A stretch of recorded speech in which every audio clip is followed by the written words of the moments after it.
Magandang hapon Pilipinas at sa buong mundo. Sa ulo ng mga balita. Ilang motorista na huling lumabag sa unang araw ng pagpapatupad ng batas kontra paggamit ng cellphone at gadget habang nagmamaneho. Paglago ng ekonomiya ng Pilipinas, bumagal sa unang bahagi ng taon ayon sa NEDA. Pamahalaan hindi natatanggap ng development aid mula sa European Union.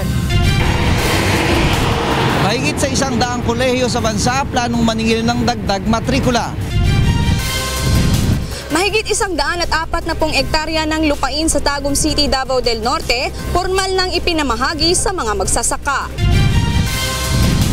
Lieutenant Colonel Ferdinand Marcelino at Yan Yishu inabsuelto ng Department of Justice sa illegal drugs case. PNP Internal Affairs Service hindi na magsasampa ng kaso laban sa mga pulis na nasa likod ng umano'y natuklasang secret jail sa isang istasyon sa Manila Police District. 150 overseas Filipino workers na nabigyan ng amnestiya ng Kingdom of Saudi Arabia nakauwi na sa bansa. Una sa ating mga balita ngayong hapon, nakikiusap ang ilang transport organization sa pamahalaan na ikonsidera ang kanilang hiling na magkaroon ng murang pautang at ma-exempt sa ilang batas sa lansangan kung tuluyang maisasa batas ang tax reform package ng administrasyon. Ito ang balita ni Nel Maribuhok. Nanawagan ng ilang transport groups sa Administrasyon Duterte maging sa ilang mambabatas na maisalba ang kanilang sektor laban sa posibleng maging epekto ng pagpapasa ng tax reform package. Hiling ng mga jeepney at bus operators na mapagkalooban sila ng subsidiya at mapaluwag ang number coding scheme sa kanilang sektor. Magkaroon sana na kung mapapasa itong batas na to ay maging kabahagi rin kami ng excise tax para sa protection naman ng aming sasakyan. Kailangan natin maging comprehensive ng route rationalization. Number 2, i-lift yung number coding immediately. Sa ilalim ng panukala, aabot ang excise tax sa diesel ng hanggang 6 na piso kada litro sa taong 2020. Hindi biglaan ang pagpataw ng naturang buwis kundi magsisimula muna sa 3 piso sa kalagitnaan ng 2017. Nangangahulugan na maaaring gumalaw ang dagdag pasahe sa mga jeep o bus ng hanggang 40 centavos sa 3 pisong dagdag buwis. Paliwanag naman ng Department of Finance at Department of Transportation, makikinabang din ang PUV sector sa revenue na makukuha sa excise tax. Kasi yung pinaka-solution, hindi po yung subsidy or yung temporary cash transfer. Yung solution po ay modernize natin yung jeep. Kausap namin yung mga government financing institution para makapagbigay ng mababang pautang sa mga jeepney operators. Sa pagtataya ng DOF, kung maipapatupad na ang reforma sa pagbubuwis, aabot sa mahigit 500 bilyong piso ang magiging budget ng pamahalaan sa 2022 para sa mga programa na makatutulong upang mabawasan ang kahirapan sa bansa. Sa ngayon ay patuloy ang isinasagawang konsultasyon ng Finance Department sa iba't ibang mga sektor upang makuha ang kanilang posisyon kaugnay ng isinusulong na tax reform package ng administrasyon. Nel Maribuhok, UNTV News and Rescue, Pasay City. Naghain naman ng petisyon sa Commission on Higher Education o CHED ang mahigit 100 paaralan sa bansa upang makapagtaas ng matrikula. Hinikayat naman ng CHED ang mga natigil sa pag-aaral na samantalahin ng taong ito para maipagpatuloy ang kanilang edukasyon. Ito ang balita ni Ray Pelayo. Malaki ang tsansa na aprobahan ng Commission on Higher Education ng aplikasyon ng mga higher education institution sa pagtataas ng matrikula ngayong pasukan. Ayon kay Chairperson Patricia Licuanan, ang kailangan lamang ay patunayan ng mga paaralang ito na karapat-dapat silang magtaas. Kailangan din anya ng mga paaralan lalo na ng mga pribado na pabutihin ang kanilang serbisyo. We really don't want education to be priced beyond the reach of most Filipinos. On the other hand, institutions have to support themselves, particularly private institutions that don't get any assistance from government. Sa ngayon ay hawak na ng CHED ang aplikasyon ng 101 paaralan, subalit hinihintay pa nila ang nasa ibang mga rehiyon. Last year kasi about 304, so So kung ang lahat ng regions bumaba between 5 to 3 institutions, so we will not expect more than 300 institutions to be approved. Hinikayat din ng CHED ang mga natigil sa pag-aaral na samantalahin ang taong ito para makapagpatuloy. Mahihirapan nila sila kapag naipatupad na ang bagong sistema dahil sa pagpapatupad ng K-12. Batay sa census noong 2010 ay nasa 10.2 million ang mga lifelong learners. Ito ang mga hindi na nakatungtong ng kolehiyo o nakatungtong man pero hindi natapos. Magkakaroon na po ng maraming changes na kung saan po magre-require po ang mga institutions possibly ng bridging programs or additional subjects na nire-require nga po ng bagong curriculum. Ayon sa CHED, maaari nilang tulungan ang mga magbabalik paaralan lalo na't ngayong taon ay naglaan ng pamahalaan ng 8 billion pesos para sa libreng tuition sa mga pampublikong kolehiyo at universidad. Ray Pilayo, UNTV News and Rescue, Quezon City.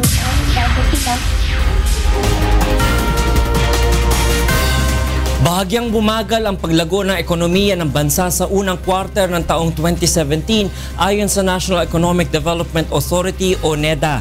Ngunit mas bumuti umano ang kondisyon ng ekonomiya ngayon dahil sa estratehiya ng Administrasyong Duterte na panatilihin ang maayos na paraan at itama ang maling nakagawian sa paggasta sa kaban ng bayan.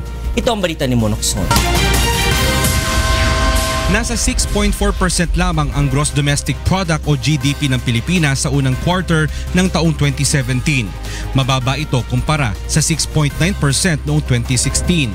Ayon kay Socio-Economic Planning Secretary at NEDA Director General Ernesto Pernia, indikasyon pa rin ito ng isang magandang ekonomiya dahil nakalinya pa rin ito sa target ng pamahalaan na 6.5 hanggang 7.5% growth ngayong taon.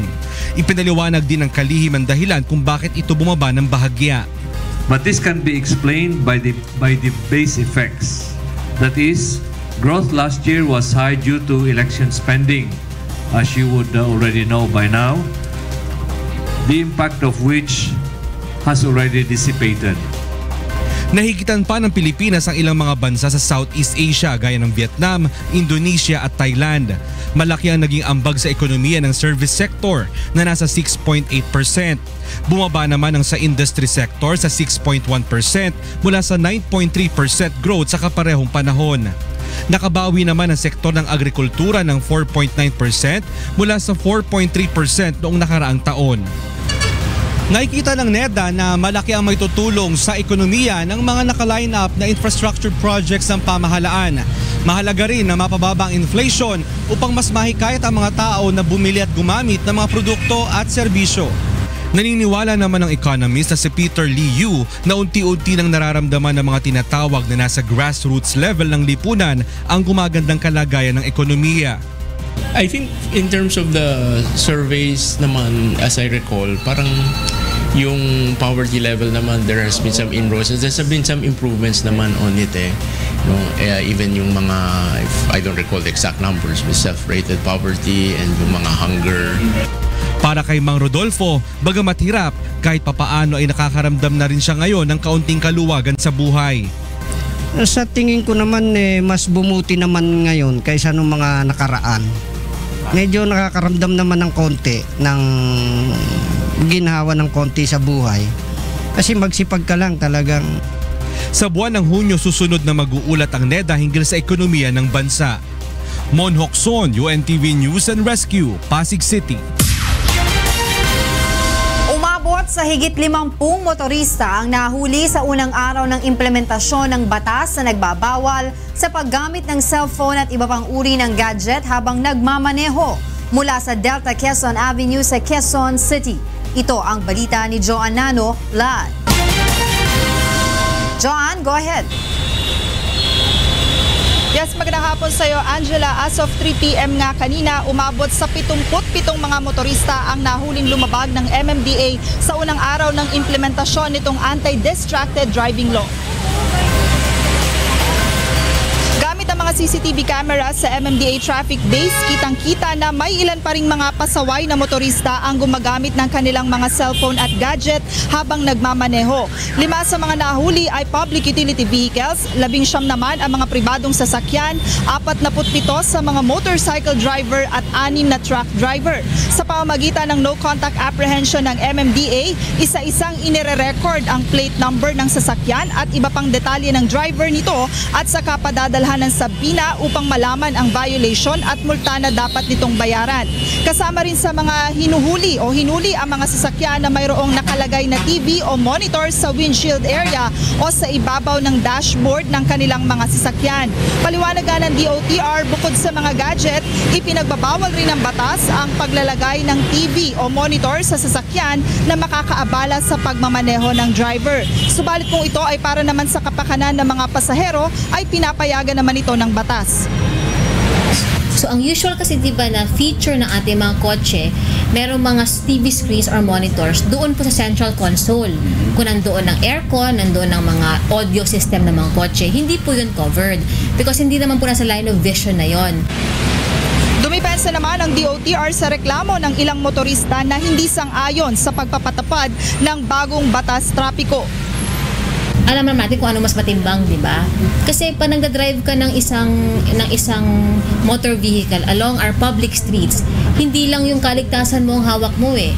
Ang hawak mo, kaligtasan ng pasahero mo at kaligtasan ng mga tao sa kalsada. Sakop din ng batas na ito ang mga sasakyan gaya ng pedicab, kalesa at iba pang kahalintulad nito na wala namang plate o lisensya ang mga nagmamaneho. Ayon nga sa DOTR, sa ngayon ay pinag-aaralan na rin nila ang pag-amyenda sa ilang probisyon ng Anti-Distracted Driving Law upang matugunan ang mga ganitong sitwasyon.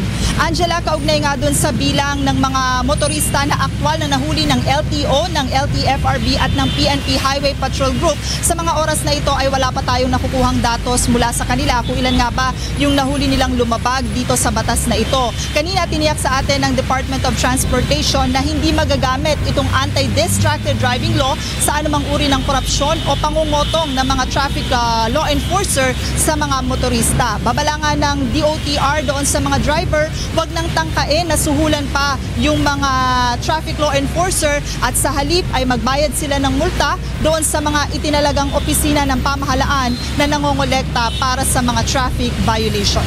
Yan muna ang latest. Balik sa iyo, Angela. Maraming salamat sa iyo, John Nano, live na nagulat mula sa Delta Quezon Avenue, Quezon City. Kinumpirma ng palasyo na inaprubahan na ng Pangulo ang rekomendasyon ng Department of Finance na hindi natatanggap ng bagong development aid mula sa European Union. Ito ang balita ni Aiko Miguel. The President has approved the recommendation of the Department of Finance not to accept grants, and this is not necessarily humanitarian aid, from the EU that may allow it to interfere with the internal policies of the Philippines. Ito ang naging pahayag ni Presidential Spokesperson Ernesto Abella bilang kumpirmasyon na hindi natatanggap ang pamahalaan ng mga ayuda mula sa European Union. Bagaman walang partikular na ayuda ang binanggit ng kalihim na tatanggihan ng pamahalaan, binigyang diin niya na may karapatan ang pamahalaan na tanggihan ang mga ayudang makakabalakid sa pagpapatakbo ng pamahalaan sa bansa. Gaya ng pagiging kritiko ng EU sa paraan ng pagpapatupad ng Pangulong Duterte sa anti-drugs war sa bansa. It also reserves the right to respectfully decline offers that do not achieve these goals and offers that allow foreigners to interfere with the conduct of its internal affairs. Nilinaw naman ng kalihim na ang mga kasalukuyang ayudang ibinigay na ng EU ang magpapatuloy pa rin. Hindi rin naman anya ito dapat ikabahala dahil nais ipakita ng Pangulo na kayang tumayo ng Pilipinas kahit may mga tatanggihang bagong ayuda mula sa EU. We need to gain a certain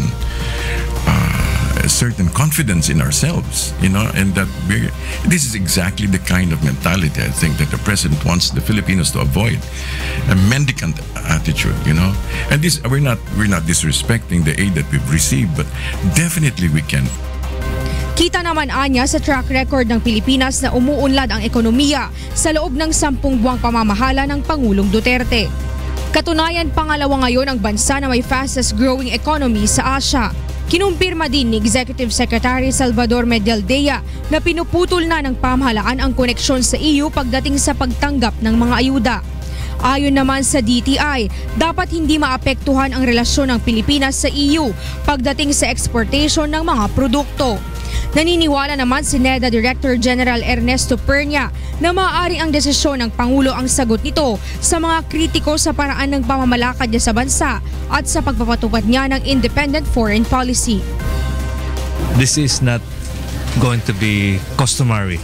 It's an act. One-time act. Aiko Miguel, UNTV News and Rescue, Manila. Isinapubliko na ang 2016 Statement of Assets, Liabilities and Net Worth o SALN ng mga senador. Si Senator Cynthia Villar ang nanguna sa may pinakamalaking net worth na umabot sa 3.6 billion pesos at walang idineklarang liabilities. Pangalawa si Senator Manny Pacquiao na may mahigit 3 bilyong piso ring net worth pero mas mababa ito kumpara sa idineklara niyang 3.27 billion noong 2015. Top 3 si Senator Ralph Recto na may net worth na 522 million pesos. Kasunod sina Senators Sonny Angara at Juan Miguel Zubiri na may mahigit 120 million pesos na net worth. Si Senator Antonio Trillanes IV naman ang pinakahuli sa listahan na may net worth na mahigit 6 na milyong piso.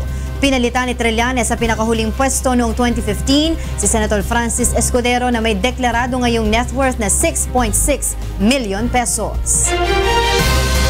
Susunod sa ito ang balita. Lieutenant Colonel Ferdinand Marcelino at Yan Yishu inabsuelto ng Department of Justice sa illegal drugs case. PNP Internal Affairs Service hindi na magsasampa ng kaso laban sa mga pulis na nasa likod ng umano'y natuklasang secret jail sa isang estasyon sa Manila Police District. 150 overseas Filipino workers na nabigyan ng amnestiya ng Kingdom of Saudi Arabia nakauwi na sa bansa.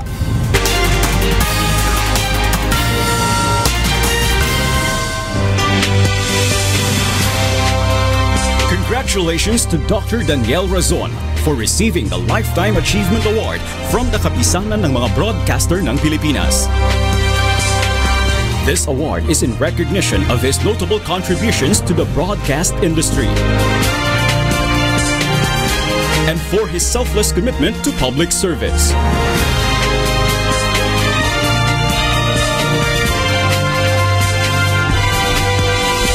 To God be the glory.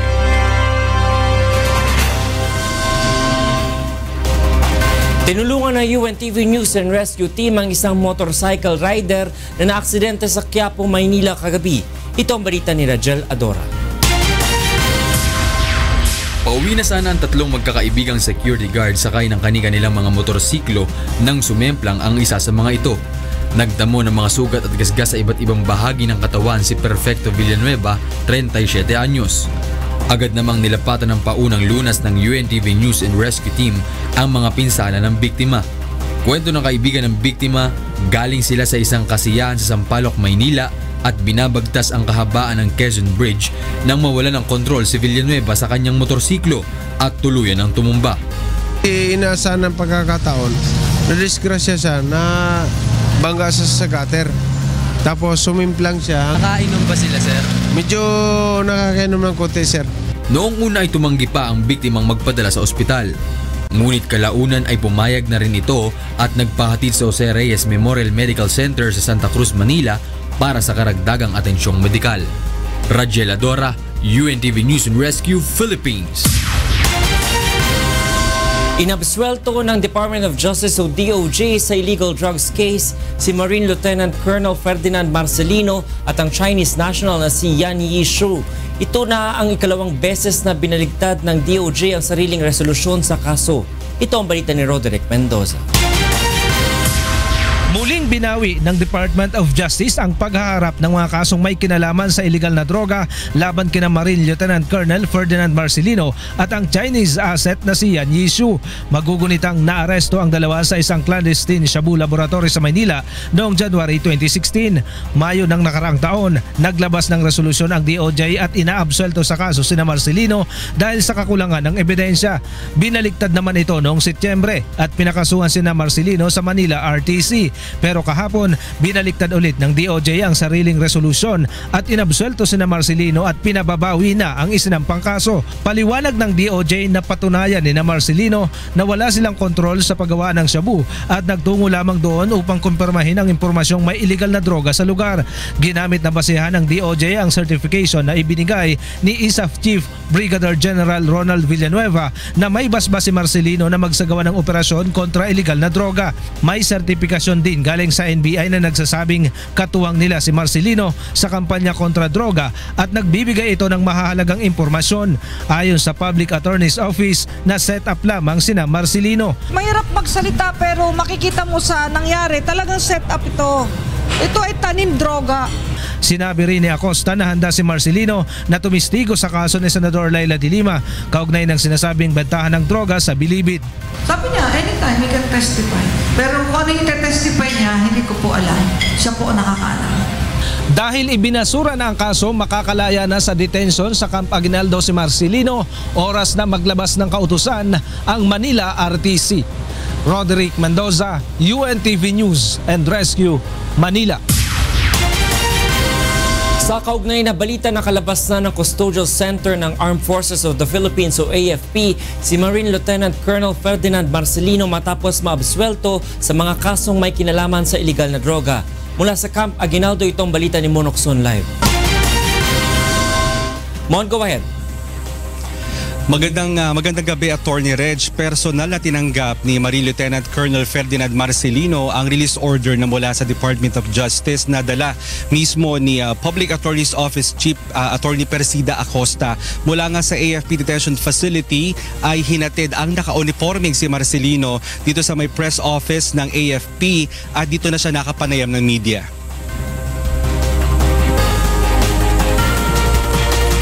Ayon kay Marcelino, nagpapasalamat siya sa lahat ng tumulong sa kanya at nagtiwala na wala siyang kasalanan sa mga ibinibintang sa kanya. Wala lang sabi nga dun sa kanta, ibon mong may layang lumipad, kulungin mo at umiiyak So, having your freedom, hindi mo talaga ma-express or you will run out of words kung paano mo i-describe yung nararamdaman mo Ani Marcelino, marami siya natutunan habang siya ay nasa kulungan. Kabilang dito ang pagpapatawad sa lahat na nagkaroon ng atraso sa kanya. Forgiveness is more powerful than vengeance. And yung compassion is greater than anger.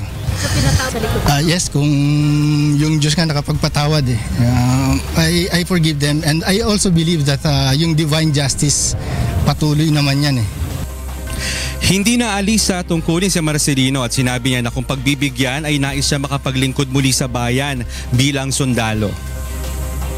Sundalo ako naka-uniform ako ngayon so I will just be waiting kung ano ang instruction sa akin ng Armed Forces after this. As a Marines naman, as a soldier, we only go where we are told to go and do what we are told to do. Matapos nito ay magpapa-health check si Marcelino bilang bahagi ng procedure ng AFP bago umuwi sa kanilang bahay upang makapiling ang kanyang pamilya. Sinabi pa ni Marcelino, hindi nawala ang kanyang passion sa pagiging sundalo at lagi ito nasa kanyang puso. Wala namang plano na magsampa ng kaso si Marcelino laban sa mga umatraso sa kanya. Attorney Reg, bukas naman ay magtutungo itong si PAO Chief Attorney Persida Acosta dyan sa may Camp Bagong Diwa sa Taguig City upang i-issue naman ng release order para sa Chinese asset na si Yan Yishu. Yan ang latest mula dito sa Camp Aguinaldo. Balik sa'yo. Maraming salamat, Monokson. Nagulat ng live mula sa Camp Aguinaldo. Hindi na magsasampa ng kaso ang PNP Internal Affairs Service laban sa mga pulis na isinasangkot sa natuklasang secret cell sa Manila Police District Station 1. Ipauubayan na nila ito sa Office of the Ombudsman. Ito ang balita ni Grace Cassie. Nilinaw ng PNP Internal Affairs Service o IAS na tinigil na nila ang investigasyon sa mga pulis na isinasangkot sa secret jail. Ayon kay IAS Inspector General Alfigar Triambulo, nasa jurisdiksyon na ng Office of the Ombudsman ang pagsasampa ng kasong kriminal at administratibo. Ngayong may formal ng reklamong inihain ng Commission on Human Rights laban sa mga pulis na nasa likod ng natuklasang secret jail. Nasa job judice na yun eh.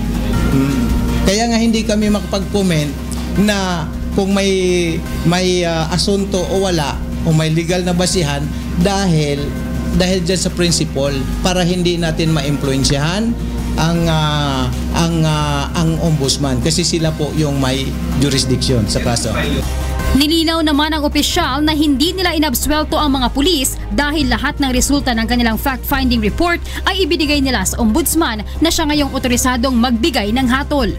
Nung ipafinalize na po nila yung kanilang report on fact findings investigation,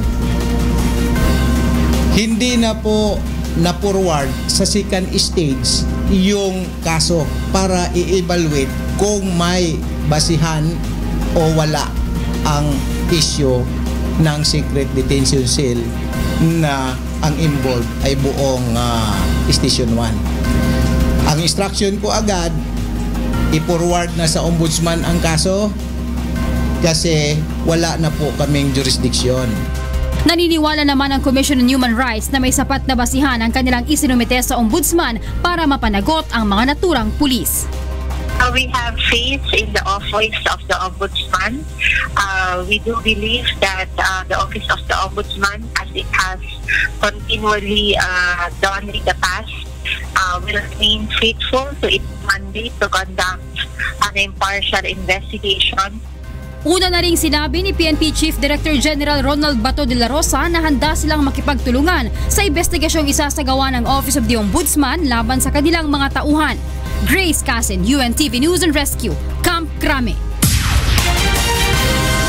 Nakauwi na ng bansa ang 150 overseas Filipino worker na nabigyan ng amnestiya ng gobyerno ng Kingdom of Saudi Arabia. Nagbigay naman ng cash at nangako rin ng tulong pangkabuhayan ng pamahalaan sa mga nasabing OFW. Ito ang balita ni Maki Libradilla.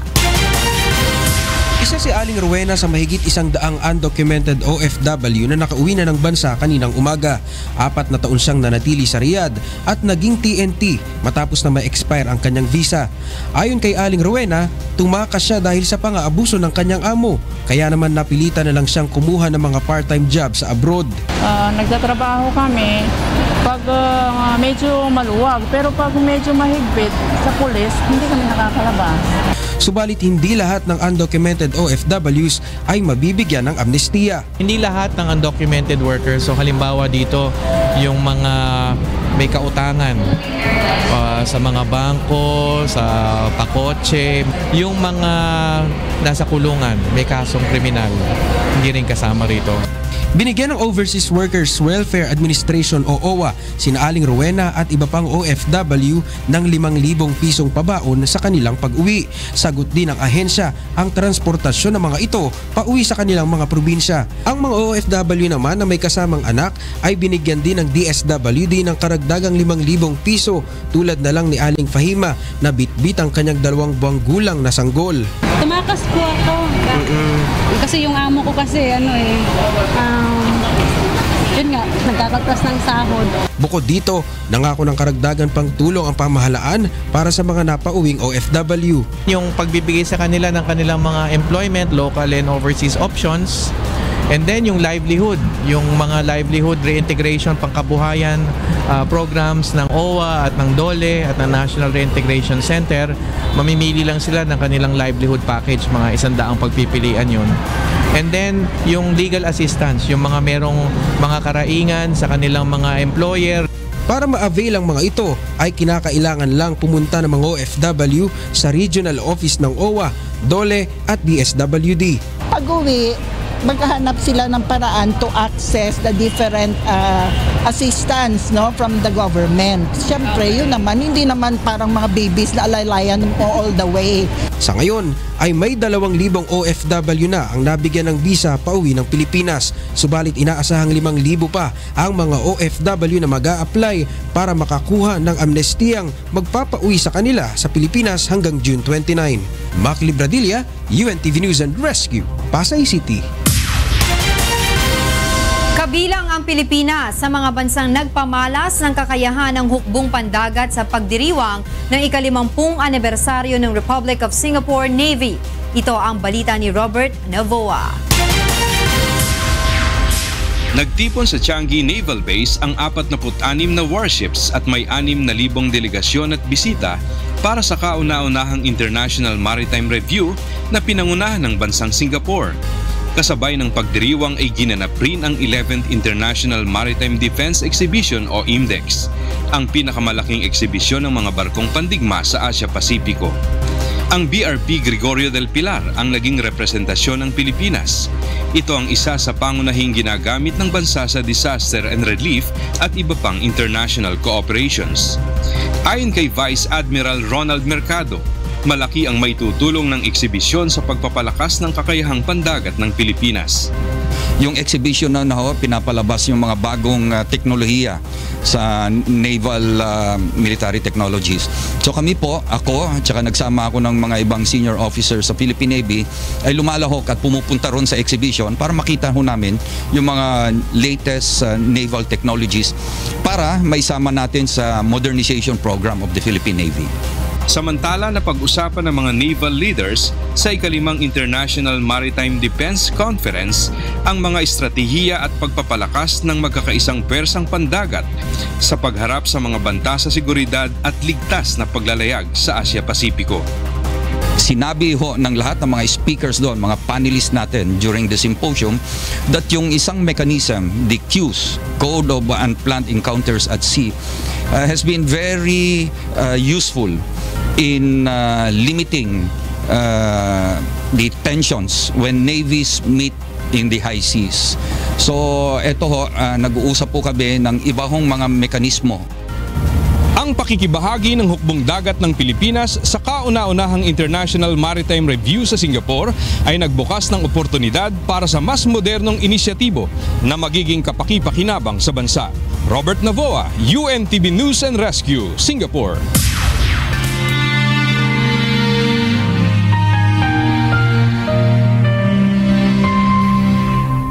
$2,733 araw na po ang nakalipas mula nang maganap ang malagim na Maguindanao Massacre. Ngunit hanggang ngayon ay naghahanap pa rin tayo ng katarungan sa mga biktima ng malagim na krimen. At sa tila madilim na inaharap ng kaso, hindi po bibitiw ang UNTV sa labang ito hanggang makamit ang katarungan hindi lamang para sa aming 4 na kasamahan, kundi sa lahat ng mga biktima ng karumal-dumal na pamamaslang. Susunod sa ito ang balita. Mahigit 140 hektarya ng lupain sa Tagum City, Davao del Norte, formal nang ipinamahagi sa mga magsasaka.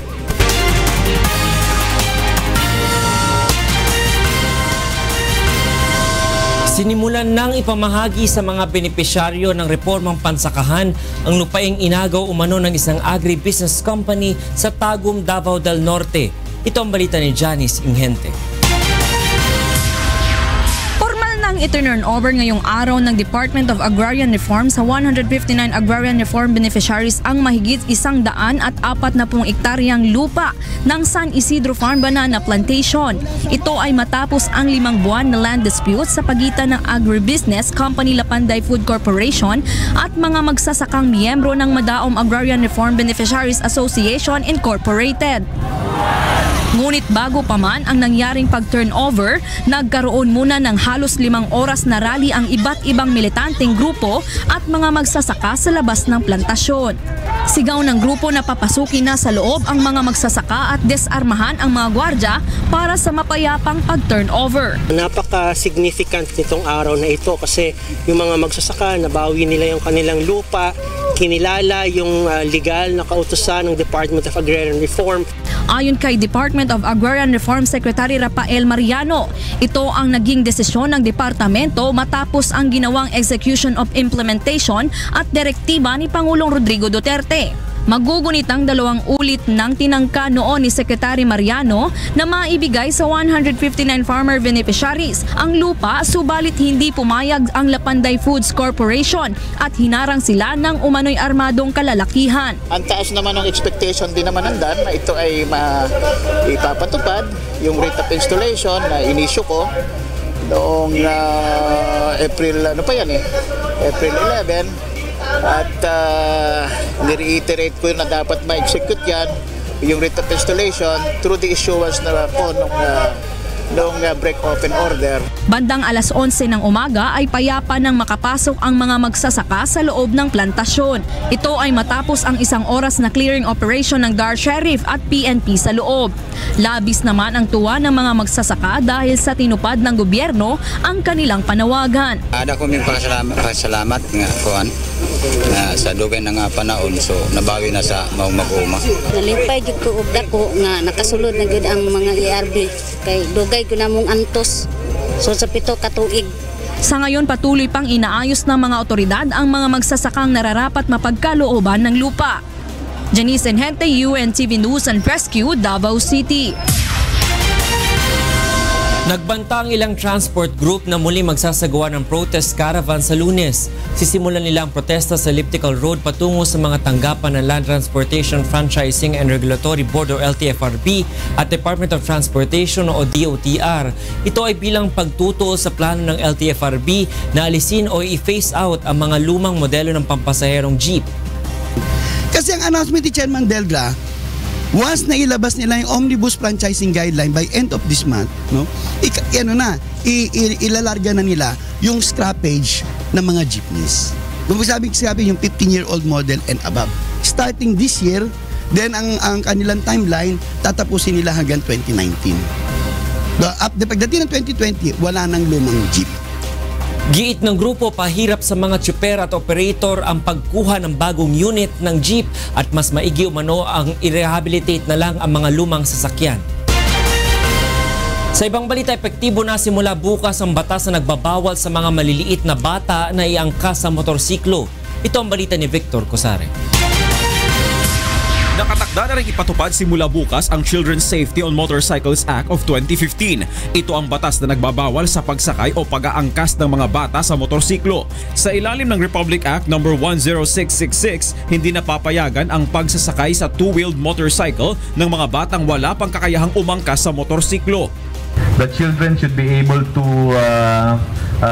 comfortably put his foot on the foot pegs ng motorsiklo. Number 1, ano?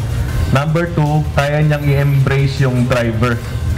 Full embrace, ano? Nakaganon yung kamay niya.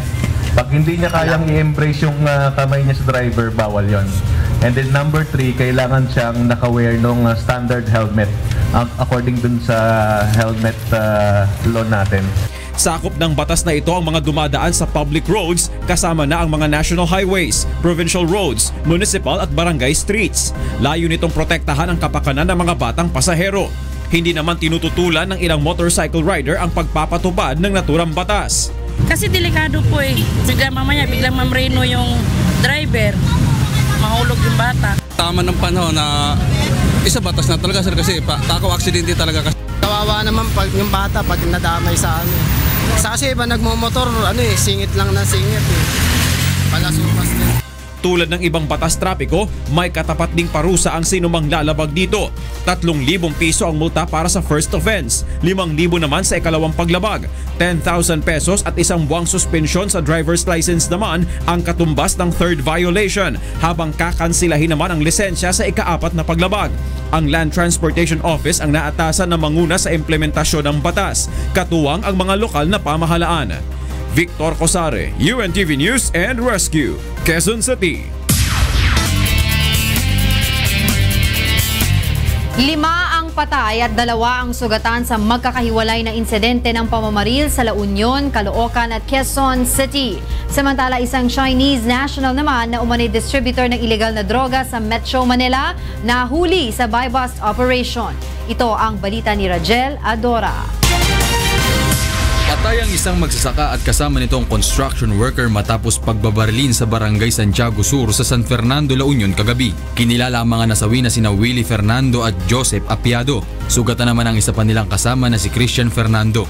Ayon sa isang testigo, ang pulis na si PO1 Ricardo Rillo na nakadestino sa San Fernando City Police ang bumaril sa mga biktima. 10 basyo ng bala ng kalibre 45 ang narecover ng scene of the crime operative sa lugar. Nagiinom sila. Nagkukwentuhan po sila. Nagkakasakasa po siya kung saan-saan niya po tinutungo yung putok po ng baril. Si Junior Rillo po ang nakahawak ng baril. Nasa kustodiya na ng San Fernando Police ang suspect habang iniimbestigahan ang insidente. Samantala, patay din sa pamamaril ang magkaibigang Nico Jan Ledesma at Nilver Enano sa Camias Road sa Quezon City kaninang alas 3 ng madaling araw. Kwento ng nanay ni Nilver, nagpaalam na lalabas saglit ang kanyang anak bago nangyari ang insidente. Bibilin lang daw sila. Yun na. Nalaman ko na lang. Iniimbestigahan na ng mga pulis ang posibleng motibo at pagkakakilanlan ng gunman na agad umalis matapos ang pamamaslang. Sa Caloocan City naman, may isang babae ang nasawi matapos barilin kagabi. Idineklarang dead on arrival sa Chinese General Hospital si Marianina Arsenas dahil sa mga tinamong tama ng bala sa katawan. Sugatan naman ang isa pang lalaki ng madaplisan ng bala sa hita. Hinala ng mga nakakakilala sa biktima, posibleng may kinalaman ng insidente sa pagpatay sa pamangkin ni Arsenas noong 2015. Nais umano ng kabilang panig na aregluhin ang kaso subalit tumanggi si Arsenas. Pinag-aaralan na ng mga pulis ang kuha ng CCTV sa nangyaring pamamaril. Samantala, arestado ang Chinese national na si Nico C sa buy-bust operation ng PNP at PDEA sa Maynila at Pasay kagabi. Nakabili sa suspect ng 1 kilo ng hinihinalang shabu ang pulis na nagkunwaring buyer. At nang hulihin ay nakuha pa sa sasakyan nito ang 1 pang kilo ng hinihinalang shabu. Itong operation na to involving local and Chinese nationals na nagdi-distribute ng illegal drugs dito sa NCR. Na-recover din sa suspect ang 1 milyong piso na marked money at 250,000 pesos na cash. Todo tanggi naman ang suspect sa paratang. Iginit nito na isa siyang negosyante kaya marami siyang pera. Rajel Adora, UNTV News and Rescue, Philippines. Ug sa atong mga balitang promdi, nakasinati og bugat nga dagan sa trapiko ang mga motorista sa southbound sa South Luzon Expressway diha sa may San Pedro ug Carmona exit kaganina. Sumala pa sa SLEX control operator tungod kini sa gihimong clearing operations tungod sa pagtakilid sa duha ka truck ni adto pang Martes. Duha ka dagkong crane ang gigamit aron matangtang sa kalsada ang mga truck. Nagginukdanay kuno ang duha ka sakyanan maong naaksidente. Sa kasamtangan, balik na sa normal ang sitwasyon sa trapiko sa maong dapit human ang pipila ka oras nga clearing operations. Nakadawat og 100,000 nga cash gift gikan sa DSWD ang 25 ka mga centenarian sa Davao City. Kini ang balita ni Janice Inhente. Gikalipay sa 25 ka centenarian sa Davao City ang pagdawat nila og cash gift gikan sa DSWD. 100,000 pesos ang gipanghatag sa ilaha, subay sa Republic Act 10686 o ang Centenarians Act. Usa si Tatay Sixto Adolyante sa mga natagaan og cash incentives. Matod niya, dakong tabang kini para sa iyahang mga personal na panginahanglan. Magpasalamat yung ako, mga naghahatag akong bonus karon para gasto na ko na yung kaon o unsang uban ang akong gastuhan. Nagpasalamat usab si Nanay Julieta Hiso tungod kay nakaabot siya sa edad nga 102 maski hanap na ang iyahang pananaw ug daghan na kining gibati. Salamat gini. Salamat kay Duterte kung tagaan na pa ko ulit. Kabuhay marawig ko siyang kagabas ko kay Ginoo. Nagpasalamat ko sa Ginoo kaya nakalambot ko sa 100. Sakop sa Centenarians Act ang usa ka buhi nga Pilipino nga miabot sa edad og 100 pataas ug tagaan kini og cash gift ug pagbati gikan sa pangulo sa nasod. this is the act, no, acknowledging our centenarian, no, and ang gobyerno nato naghatag og 100,000 pesos for every beneficiaries who were actually 100 years old and above. Janice Enhente, UNTV News and Rescue, Davao City.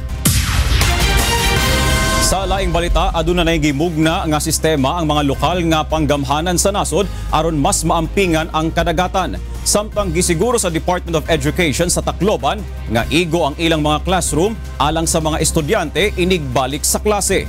Kini ang balita ni Jeneline Gakit. Cebu, nagkatitiro kan mga government agencies, private sectors, ngan iba pa nga grupo wa Second Day Philippine Ocean Conference nga ginbuhat ta Cebu City kakulop.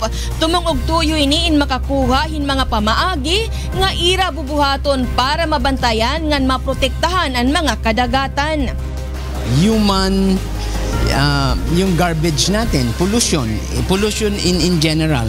Kung may message kayo, ang ginagawa ng mga households even in Cebu can impact in little ways sa ating marine environment.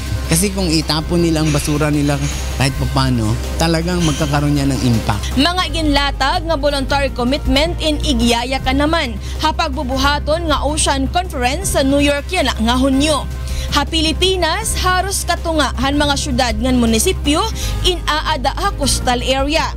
Kaupod gihap ang nasod ha top fish producing countries sa kalibutan.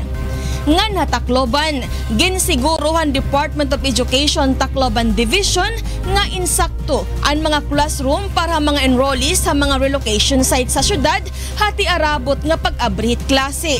Labot lan upat nga temporary learning space integrated school nga hapag kaya na gintitindog, may ada gihapon igin alutaga nga 69 million pesos nga pondo para permanent school building.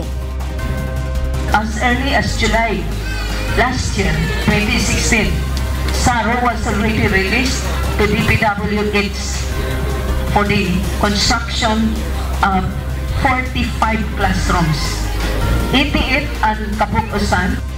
Supposed to be gagamitin yan ng June.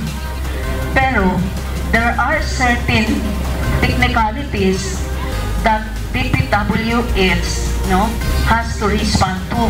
Like for instance, i-check nira nag-site testing nira. Una na nga iginyakan ng kahadlok han mga kag-anak nga diri ma-accommodate ang mga eskwelahan ng ira mga anak tungod din kadamo han mga residente nga namalhin tikadto mga relocation sites.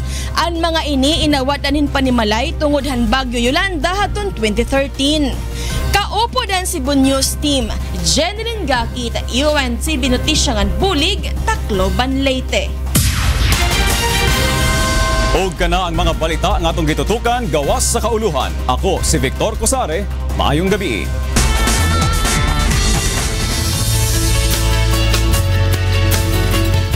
Isang araw matapos gawaran ng Lifetime Achievement Award ng kapisanan ng mga broadcaster ng Pilipinas, si Kuya Daniel Razon, isa na namang parangal ang tinanggap ng UNTV mula naman sa National Commission for Culture and the Arts kagabi.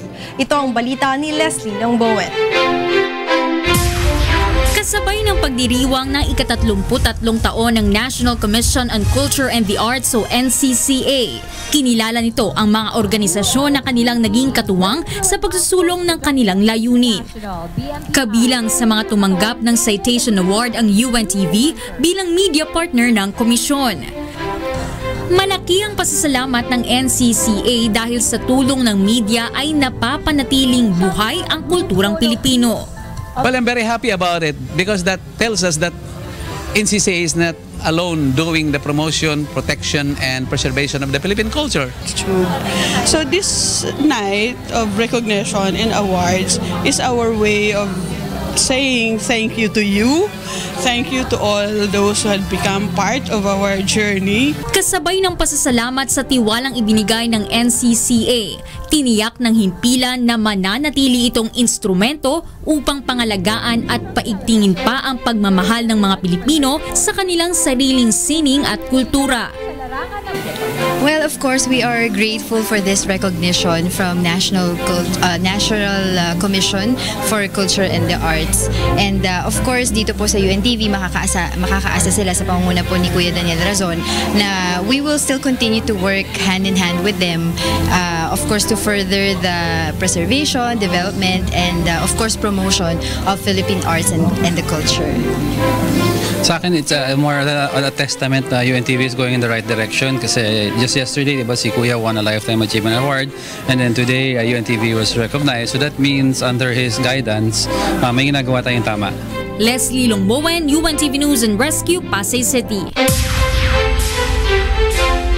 At yan ang ating sports at featured news ngayong gabi. Ako po si Talia Javier. Balik sa inyo, Attorney Reg and Angela.